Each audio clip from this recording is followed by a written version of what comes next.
नमस्कार, माझ्या किचन चॅनलवरती आपलं सगळ्यांचं खूप खूप स्वागत। तर आपण टिफिन सीरीजच्या पुढच्या भागात करणार आहे पुरीचा प्रकार करणार आहे। छान अशी मेथीची पुरी करणार आहे, मस्त अशी खुसखुशीत करणार आहे। तुम्ही प्रवासात पण नेऊ शकता आणि मुलांना नक्की डब्याला द्या। चला तर मग आपण सुरुवात करूया। इथे आपण एक वाटी मेथी घेतलेली आहे, धुवून घेतलेली आहे, चांगली पानं घेतले, देठे घेतलेली नाही। एक अशी मुठीत बसल एवढी घेतलेली आहे आणि थोडीशी कोथिंबीर। आता आपल्याला जेवढी बारीक आपल्याला चिरता येईल तेवढी आपण आता ही सगळी मेथी बारीक चिरून घेऊया।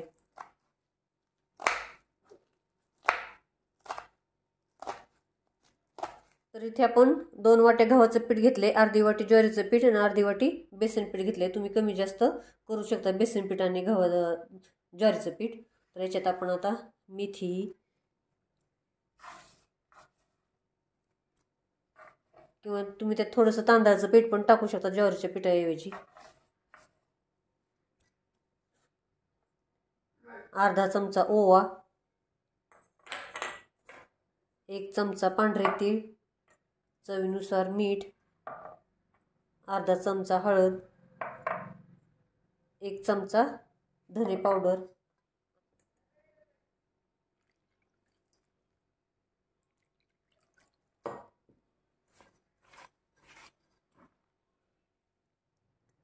तर आता पीठ मळून झालेलं आहे। याला थोडंसं तेल लावून आपण 5 मिनिटं झाकून ठेवूया।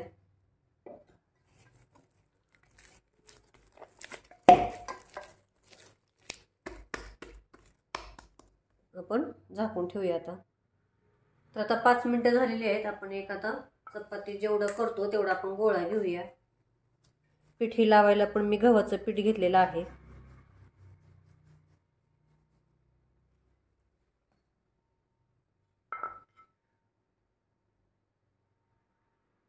गोल अशी मोठी करा, डब्याच्या सहाय्याने पुरी पाडा, किंवा तुम्ही छोटे छोटे गोळे करून सेपरेट अशी पुरी सुद्धा करू शकता।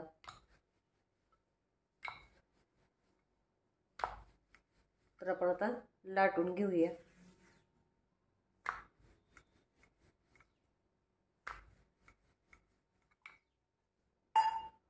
तर अशी आपण एवढ्या जाडीची लाटलेली आहे, बघू शकता तुम्ही, मस्त एकदम छान झाली।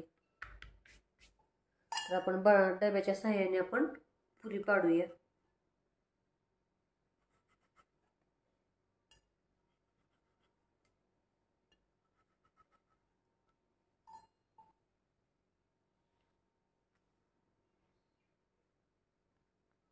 एकीकडे आपण तेल गरम करायला ठेवलेले, तुम्ही बघू शकता छान अशा पुऱ्या झाल्यात। तर आपण अजून एका चपातीच्या करून घेऊया अशाच। मस्त लागतात, चटणी, लोणचं, दही किंवा अशाही नुसत्या तुम्ही खाऊ शकता, खूप छान लागते। प्रवासात घेऊन जाऊ शकता। तर आता तेल गरम झालेलं आहे, आपण आता पुरी तळायला घेऊया। गॅस आपण मध्यम केलेला आहे।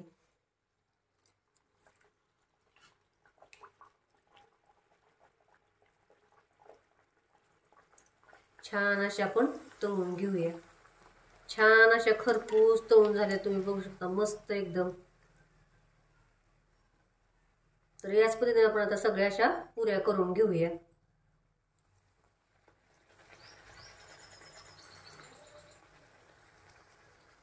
तुम्ही बघू शकता मस्त पैकी। तर चॅनलला सबस्क्राईब करा, लाईक करा, शेअर करा आणि कमेंटमध्ये मला नक्की सांगा कशा झाल्यात ते। थँक्यू।